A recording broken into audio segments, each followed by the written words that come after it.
Who was Mansa Musa? This question echoes through history. It speaks of a man whose wealth was beyond imagination, a ruler whose generosity changed economies, an emperor who left a lasting mark on the world. Mansa Musa was the ruler of the Mali Empire in the 14th century. He's often called the richest person in history. His wealth was so vast, it's hard to comprehend. Some estimate his worth at $400 billion in today's money. But Mansa Musa was more than just wealthy. He was a visionary leader, a patron of education and the arts, a devout Muslim who built grand mosques. His reign marked the golden age of the Mali Empire. His story is one of power, faith, and generosity. It's a tale that spans continents and centuries. Mansa Musa's legacy continues to inspire and amaze us today. Let's journey back in time to explore the life of this extraordinary man. The Mali Empire was a land of gold. It stretched across West Africa. At its peak, it covered modern-day Mali, Senegal, Gambia, and Guinea. It was one of the largest empires in the world. Mali's wealth came from its vast gold mines. These mines produced more gold than anywhere else in the world. The empire also controlled important trade routes. Salt, ivory, and slaves passed through its lands. The Mali Empire was a center of Islamic learning. It was home to great universities and libraries. Timbuktu, its most famous city, attracted scholars from far and wide. The empire was known for its advanced culture and wealth. It was into this golden kingdom that Mansa Musa was born. He would inherit an empire at its height, and under his rule, it would reach even greater heights. The Mali Empire was about to enter its most glorious era. Mansa Musa's early life is shrouded in mystery. We know he was born into the royal family. He was the grandson of the empire's founder, but he wasn't expected to become emperor. Musa's path to the throne was unusual. His brother, Mansa Abu Bakr II, was emperor before him. Abu Bakr was fascinated by the Atlantic Ocean. He wanted to explore what lay beyond it. In 1311, I set out on an expedition. I took a fleet of ships into the Atlantic. I never returned. After waiting, Musa was appointed as the new emperor. He took the title Mansa, meaning King of Kings. Musa was thrust into power, but he was ready for the challenge. He had been trained in leadership and governance. Now, he had the chance to put his skills to use. The Mali Empire was about to enter a new era under Mansa Musa's rule. The story of Abu Bakr's expedition is fascinating. It's a tale of adventure and mystery. Abu Bakr was determined to discover what lay beyond the Atlantic. He believed there was another shore to reach. I prepared a fleet of 200 ships.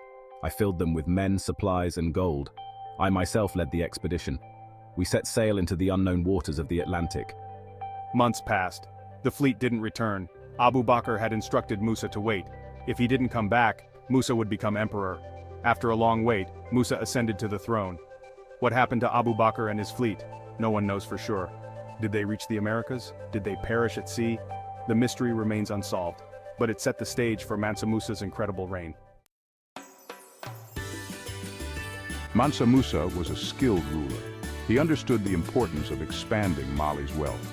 Under his rule, the empire's gold production increased dramatically. Mali became the largest producer of gold in the world. But Musa didn't stop there. He expanded the empire's territories. He conquered 24 cities, including Timbuktu. These conquests brought new resources and trade routes under Mali's control. Musa also invested in agriculture. He encouraged farmers to grow new crops. This increased food production and trade. The empire's economy boomed under his wise leadership. Mansa Musa's economic policies made Mali incredibly wealthy. But he wasn't content with just accumulating wealth. He had a grand plan, a plan that would shake the world and cement his place in history. In 1324, Mansa Musa embarked on a legendary journey. He set out on a pilgrimage to Mecca. This Hajj would become one of the most famous in history. Musa's caravan was a sight to behold. It included 60,000 men. There were 12,000 slaves carrying gold bars. 80 camels each carried 300 pounds of gold dust. It was a display of wealth never seen before. The journey took Musa through the Sahara and Egypt. Everywhere he went, he left an impression. He gave away gold to the poor. He bought souvenirs at extravagant prices. His generosity was boundless. This pilgrimage put Mali on the world map. European mapmakers began to include Mali on their charts. Mansa Musa became known as the richest man in the world. his fame spread far and wide. Mansa Musa's generosity during his pilgrimage was astounding. He gave away so much gold that it disrupted economies. In Cairo, the price of gold plummeted. It took years for the market to recover. But this wasn't just generosity. It was a display of power. Musa showed the world Mali's immense wealth. He demonstrated that his empire could afford to give away gold freely. This act had far-reaching consequences. It attracted attention to Mali. Scholars, architects, and artisans wanted to visit. Trade with Mali became highly desirable. The empire's influence grew. Musa's pilgrimage was a diplomatic and economic masterstroke. It put Mali at the center of the medieval world, but Musa wasn't done yet. He had plans to use this newfound influence to transform his empire. Mansa Musa's reign ushered in a golden age for Mali. He used the empire's wealth to promote learning and culture. Universities and libraries flourished under his patronage. Musa brought back scholars and architects from his pilgrimage. They helped build new mosques and madrasas. The most famous was the Jingareber Mosque in Timbuktu.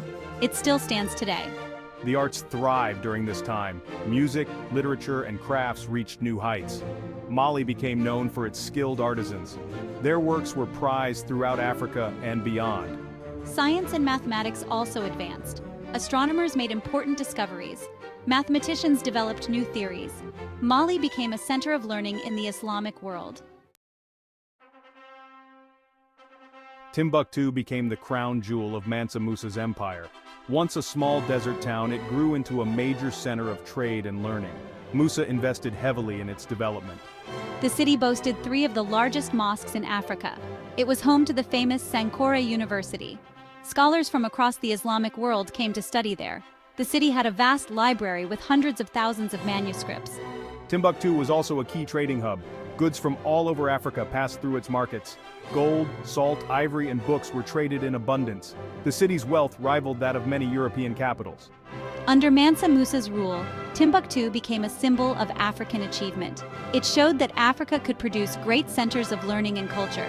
The city's fame spread far and wide, becoming almost mythical in European imagination.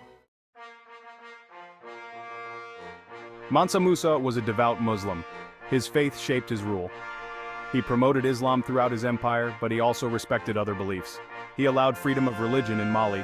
Musa was known for his just rule. He established a system of law and order. He appointed judges to administer justice. His courts were fair and open to all. Education was a priority for Musa. He built schools and libraries. He sent students to study in Morocco and Egypt. He believed that knowledge was the key to a strong empire. Musa's rule brought peace and prosperity to Mali. The empire was stable and wealthy. Its people enjoyed a high standard of living. Musa's reign is remembered as a golden age of justice and progress.